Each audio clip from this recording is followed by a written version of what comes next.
최근에 우리 기업들의 실적이 매우 좋게 나타나고 있습니다. 그럼에도 불구하고 주가 상승은 굉장히 더디게 나타나고 있는데요. 이렇게 혼조스러운 국면에서는 과연 어떤 투자 전략을 구사해야 되는지 전문가를 모시고 직접 말씀 들어보겠습니다. 도움 말씀에서 하나금융투자 이경수 연구위원 직접 스튜디오에 모셨습니다. 연구위원님 안녕하십니까? 네. 먼저 질문에 들어가기 앞서서 보통 한 종목, 한 파트에서만도 이렇게 베스트 N을 되시기 힘든데 금년에 퀀트하고 파생 부분 두 부분에서 베스트 N을로 선정되셔서 정말 축하드리겠습니다. 감사합니다. 네. 자, 첫 번째 아까 제가 말씀드렸죠. 기업들 실적은 굉장히 좋게 나오고 있어요. 그럼에도 불구하고 오히려 실적 시즌에 들어가면서 주가가 조금 주춤하고 좀 약한 모습 보이는데 어떻게 기업들의 이익 모멘텀이 주가에 다 반영이 된 걸로 보십니까? 일단은 그 종목별 그 호실적, 이 실적이 중장기적으로 연속이 된다라는 가정으로 보면 이 주가는 중장기적으로 물론 이제 붙을 겁니다. 네. 이 괴리가 중장기적으로 이어진다라고 생각은 하진 않아요. 그러니까 이제 이를테면 실적이 우상향 곡선을 계속 그리는데 주가는 우하향 곡선을 그리는 그런 흐름은 사실은 우리가 뭐 예상 시나리오라고 보기는 어려울 것 같고요. 네. 그렇지만 이제 올해의 특성이라고 본다면 이 실적과 주가의 어떤 단기적인 어떤 괴리가 올해에는 상당히 좀 부각이 됐던 것 같습니다. 실적 모멘텀을 추종하는 어떤 기계가 있다라고 보면 네. 이 기계가 종목을 선정을 합니다. 근데 이 종목의 성과가 중장기적으로 상당히 좀 좋았는데 네. 올해에는 상당히 좋지가 않았다라는 거죠. 그래서 요거에 대한 이유를 한번 좀 우리가 짚고 넘어가야 된다 이렇게 생각을 합니다. 네. 일단은 이 1분기 실적이 상당히 좀 좋았습니다. 국내 기업들의 영업이익 기준으로 보면 63조 원이 나왔습니다. 그러면 이제 거의 사상 최고의 영업이익을 보인 거죠. 그렇지만 이제 3분기에는 이 추정치 기준으로 보면 한 55조 원 정도. 그래서 QQ 기준, 그러니까 전분기 대비로 보면은 좀 축소가 됩니다. 감소가 됐네요. 그렇습니다. 그리고 1분기 실적 시즌에는 워낙 좋았지만 YOY 기준으로는 뭐 100%, 200%. 그렇죠. 그러니까 OP 기준, 이제 영업이익 기준으로는 이제 100% 성장을 한 거고 순이익 기준은 200% 성장을 한 건데 요 투자자들이 요 시기를 갖다가 작년 비교 대상이 이제 작년 1분기잖아요. 그때는 네. 이제 코비드19에 상당히 좀 가장 그 타격을 받았던 그런 시기하고 비교를 했던 YOY 수치이기 때문에 이것을 사실은 이제 비상정적인 국면이라고 볼 수가 있다라는 거죠. 그래서 피크아웃에 대한 어떤 우려가 상당히 컸다. 아이러니하게 1분기 실적이 너무 좋았고 이 좋았다라는 판단 근거가 전년 동기 대비였다라고 한다면 그리고 일단 2분기 실적 시즌에서는 실질적으로 1분기만큼의 강한 어닝 서프라이즈가 관찰되지 않고 있다. 이런 측면에서 봤을 때는 1분기 피크아웃 우려가 있었다라는 것 같고요. 그리고 1분기 실적 시즌 이후부터 주가 실적의 어떤 괴리가 많이 벗어났다라는 것을 본다면 전체적으로 이런 이 투자들의 1분기 실적의 어떤 피크아웃에 대한 우려 그리고 지금 글로벌적으로 경기 지표가 그렇게 좋지가 않습니다. 이게 비단 한국뿐만 아니라 모든 그 글로벌 경기 지표라든지 이렇게 피크아웃이 된다라는 그런 우려가 있기 때문에 그런 것들이 어느 정도 반영이 되지 않았나 이렇게 생각이 들고요. 그리고 이 두 번째로는 네.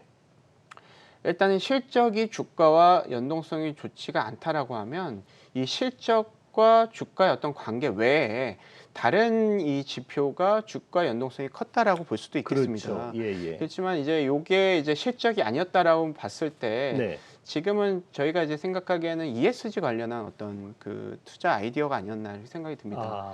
실적도 물론 중요하지만 지금 ESG 펀드도 계속해서 늘어나고 있고 네. 이 ESG는 글로벌 어떤 필수 가결한 어쩔 수 없이 가야 될 만한 방향. 지금 글로벌적으로 경기가 조금 이제 피크아웃 우려가 있다라고 말씀을 드렸는데 예. 글로벌 각국에서는 ESG라는 어떤 테마를 필두로 해서 투자를 계속해서 늘릴 수밖에 없는 형국일 것이다라고 생각을 할 수밖에 없습니다. 그리고 ESG 같은 경우에는 사실은 글로벌에서 우리가 이제 포기할 수 없는 그런 테마라고 볼 수가 있기 때문에 전체적으로 이 주가와 어떤 실적 간의 어떤 괴리 속에서 오히려 주가 연동성이 컸던 것은 ESG 관련한 점수가 아니겠느냐 이렇게 생각이 듭니다. 그리고 이 ESG 관련한 그 데이터를 갖다가 우리가 이제 아직까지는 이 데이터가 많이 객관적으로 우리가 이제 볼 수 있을 만한 그런 자료가 없습니다. 그래서 예. 저희 같은 경우에는 이 ESG 관련한 지표라든지 ETF 이런 쪽을 포트폴리오를 뜯어봐서 시가총액하고 비교를 해서 ESG 펀드의 시가총액 대비해서 높게 들어간 그런 종목군들을 오히려 ESG 높다라는 컨셉으로 역산하는 방식으로 할 그런 예를 들면 그렇게 이제 점수를 이제 측정을 할 수가 있을 것 같은데 이런 방향 외에는 사실은 종목별 그리고 국내뿐만 아니라 글로벌 ESG 관련한 점수를 우리가 측정하기는 좀 어렵다라는 측면에서 봤을 때는 지금은 사실은 이 실적만 가지고 우리가 주가를 예측하기는 상당히 좀 어려운 시기다. 그래서 전체적인 실적이 피크아웃 우려가 있었고 그리고 실적 외에 ESG 관련한 어떤 그 스토리도 주가랑 상당히 좀 큰 영향을 미치는 그런 상황이기 때문에 지금 실적 외에 다른 변수들도 많이 볼 것이 많다라는 것을 좀 우리가 염두해야 될 것 같습니다. 네, 그렇군요. 그리고 최근에 좀 제가 궁금한 게 있어요. 보통 보면은 주가는 실적이 마지막 주가의 보루다라는 말도 있는데요. 포스코, LG화학, 현대차 모두가 다 실적 좋게 발표하니까 그날부터 주가가 또 내려갑니다. 그래서 이게 도대체 왜 이렇게 주가하고 실적이 전혀 반영이 안 되는지 방금 전에 설명 주셨습니다만, 자, 이럴 때는 우리 투자자들 어떤 투자 전략으로 임해야 됩니까?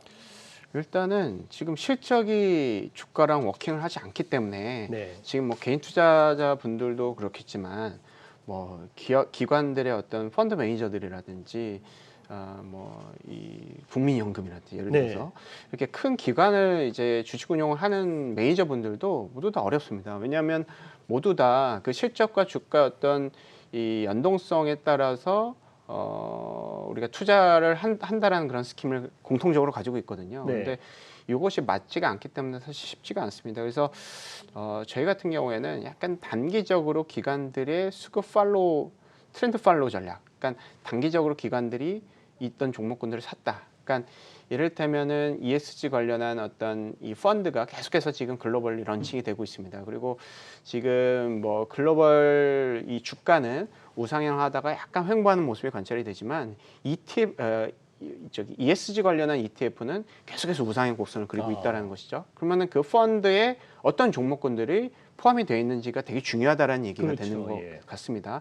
그리고 한국하고 중국은 이 선진국 시장에 비해서는 조금 ESG 관련한 어떤 이 ETF의 규모라든지 요거 이 투자 스킴 자체가 ESG 관련해서 아직 좀 이렇게 아직 발달하지는 않았어요. 그렇죠. 그게 이제 스탠다드는 되지 않고 있는데 이렇게 됐을 때 전체적으로 이 ESG 펀드들이 한국 시장을 계속해서 들어왔을 때 그랬을 때 어떤 종목들이 이제 수혜를 받을 수 있는지는 실적 외에 단기적으로 기관들이 어떤 종목군을 사는지 이것도 의미가 있을 수가 있겠다. 그래서 지금 이익 모멘텀을 조금 보완할 수 있는 장치는 단기적으로 기관들이 갑자기 사기 시작한다라는 네. 것들이 힌트가 될 수도 있겠다. 그래서 실적도 물론 중요하겠지만은 이 실적이 이렇게 피크아웃에 대한 우려도 있고 실적과 주가의 어떤 괴리가 어떤 여러 가지 이유 때문에 이제 괴리가 있었다라고 한다면 이렇게 기관의 단기적인 수급 모멘텀을 좀 이제 역산을 해서 그런 종목군들을 이제 출연해서 매수하는 전략도 현재로서는 좀 어느 정도 이렇게 고민을 해봐야 되는 그런 아이디어가 아닌가 생각이 듭니다. 네. 자, 그렇다면은 방금 연구위원님께서 말씀해 주신 그런 업종 혹은 그런 종목군은 과연 어떤 게 될까요? 사실은 이제 업종 같은 경우에는 지금 실적이 잘 나오는 쪽은 이제 말씀해 주셨지만 네. 뭐 화학 쪽도 잘 나오고 있고 철강 쪽도 잘 나오고 있고 정유 이런 시크릿컬 위주로 지금 실적이 잘 나오고 있습니다. 네. 물론 IT하고 자동차도 좀 잘 나오고 있고 그렇지만 이제 이 기업들 이런 이 종목군들 같은 경우에는 사실 기관들의 수급이 이미 많이 들어가 있었고 네. 이게 이제 썰물처럼 이제 계속해서 빠져나갔던 그런 측면이 있습니다. 그러니까 쉽게 얘기해서 1분기 실적이 잘 나왔기 때문에 요거 실적 보고 판 거죠, 결국은. 그렇죠. 그래서 이런 종목군들은 계속해서 매도세가 이어지고 있다라는 측면에서 봤을 때 그런 종목군들보다는 저희가 이제 오늘 자료를 통해서 종목을 좀 소팅을 해봤습니다. 네. 이제 뭐 이익과 주가의 괴리가 단기적으로 좀 일어났다라는 측면에서 봤을 때 우리가 이제 조금 착각을 할 수 있는 게 이익이 중요하지 않다. 라고 우리가 오인할 수 있는데 네. 그렇지는 않습니다. 그래서 전에 비해서 약간 이익의 어떤 중요성이 좀 둔화된 것이고 그렇죠. 네. 여기 이제 언제든지 이제 회복이 될 수가 있거든요. 뭐 프라이스는 EPS 곱하기 PR이라는 것은 우리가 다 알고 있는 사실일 그렇죠. 겁니다. 그래서 이익 모멘텀 측면, 즉 실적이 상향 조정이 되는지 그리고 그거에 대한 강도와 함께 기관들이 단기적으로 어떤 종목군들을 샀다. 그러면 네. 뭐 이게 ESG 때문에 산 건지 아니면 이제 컨센서스가 오르기 전에 기관들이 어느 정도 좀 어느 종목 빨라가지고 산 건지 네. 여러 가지 그런 아이디어를 볼 수가 있기 때문에 이 두 가지를 같이 합했을 때 종목군들을 저희가 이제 한번 추려봤습니다. 네. 이를테면 뭐 HMM이라든지 뭐 이제 저희가 이제 퀀트 종목이기 때문에 저희가 다 소팅이 되진 않는데 네. 자료를 통해서 저희가 뭐 편하게 쭉 말씀해 주시죠. 예. 그래서 제가 종목에 대해서 이제 연구를 하는 사람은 아니기 때문에 그렇죠. 예. 소팅을 합니다. 그래서 예, 그 예. 포트폴리오를 갖다가 저희가 이제 보고서에 냈는데 네. 제가 이제 기억은 나진 않습니다. 그래도 이제 대충 한 두세 개만 말씀 주시면 제가 자료 올리겠습니다. HMM이 그럴 것이고요. 네. 그리고 지금 전체적으로 이제 보면 실적이 이제 뭐 상향 조정이 됐지만 주가가 덜 올랐던 그런 종목군들이 있을 수도 있고, 네. 뭐 이제 에코프로 BM이라든지 에코프로 BM. 예. 그래서 이제 어느 정도 좀 단기적으로 낙폭이 과대가 됐고 네. 실적이 상향 조정이 됐던 그런 종목군들에 대해서는 예. 관심을 갖고 있고요. 그 기관들의 어떤 수급도 단기적으로 좀 약간 이제 매수하려는 그런 기미가 보이는 종목군들 위주로 우리가 접근하는 전략이 어떨까 이렇게 생각이 듭니다. 예, 그렇습니다. 뭐 다소 중복되는 질문인 것 같기도 합니다만 이제 마지막 질문입니다.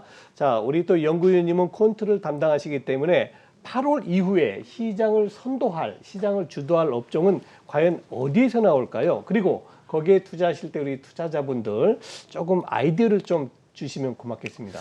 네, 일단은 지금 전체적으로 지금 시장의 화두는 뭐 반도체가 갑자기 뭐 이제 실적이 좀 괜찮아질 수도 있다라는 그런 기대감이 있고 그렇기 때문에 이제 반도체 지수도 좀 올라가고 반도체 업종의 지수도 이제 올라가고 있는데 사실 저희가 생각하는 것은 인덱스 펀드가 가장 편하다 이렇게 생각을 하고 있습니다. 인덱스. 이렇게 이제 액티브 펀드라든지 우리가 이제 개인 투자분들도 액티브 펀드 컨셉으로 투자를 할 것 같아요. 어떤 종목이 실적이 좋다 그러면 그 종목만 가지고 계속해서 투자를 한다거나.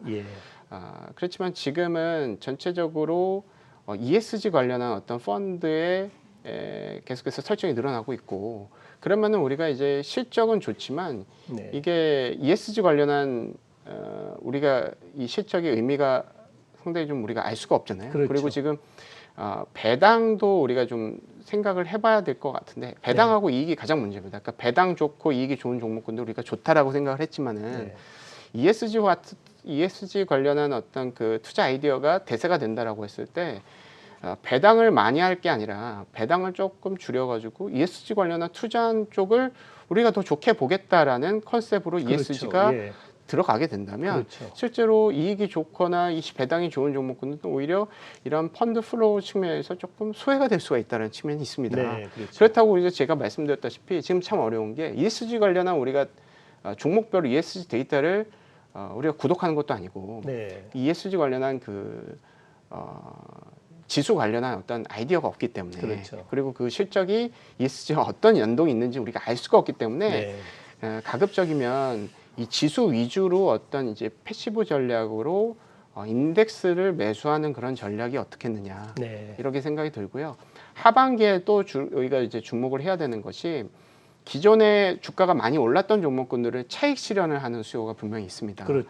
계절성 측면에서 보면 2분기 실적 시즌 끝나고는 물론 1분기 실적 시즌 끝나고도 실적이 좋은 종목군들이 막 우수수 이제 주가가 떨어졌지만 원래 계절적 이제 평균적으로 한 10년, 20년의 어떤 데이터를 누적해 봤을 때 2분기 실적 시즌 끝나면 이 실적주들이 조금 줄어들고 이 주가 수익률이 좀 둔화되고 전체적으로 기관들이 이제 수급이 없는 종목군들이나 주가 낙폭 과대 종목군들이나 이런 쪽에 다시 이제 관심을 갖기 시작한다라는 것이죠. 배당이라든지.